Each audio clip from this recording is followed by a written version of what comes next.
প্রথমত, পরমাণুতে যে সকল ইলেকট্রন থাকে সেগুলোকে নিউক্লিয়াসকে কেন্দ্র করে ইচ্ছামতো যে কোনো কক্ষপথে ঘুরতে পারে না।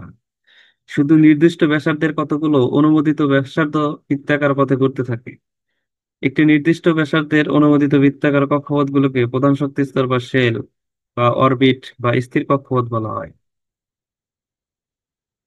স্থির কক্ষপথে ঘোরার সময় ইলেকট্রনগুলো কোনরূপে শক্তি শোষণ বা বিকিরণ করে না।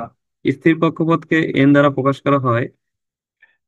এন ইকাল টু 1 2 3 4 ইত্যাদি ধরা হয়। অন্যভাবে বলা যায়, এন ইকাল টু 1 হলে কে প্রধান শক্তি স্তর, এন ইকাল টু 2 হলে এল প্রধান শক্তি স্তর, এন ইকাল টু 3 হলে এম প্রধান শক্তি স্তর এবং এন ইকাল টু 4 হলে এন প্রধান শক্তি স্তর। দ্বিতীয়ত, বোর মডেল অনুসারে কোন শক্তি স্তর ইলেকট্রনের কণিক ভরবেগ সম্পর্কে ধারণা দেয়। কণিক ভরবেগ এমভিআর ইকুয়াল টু এনএইচ বা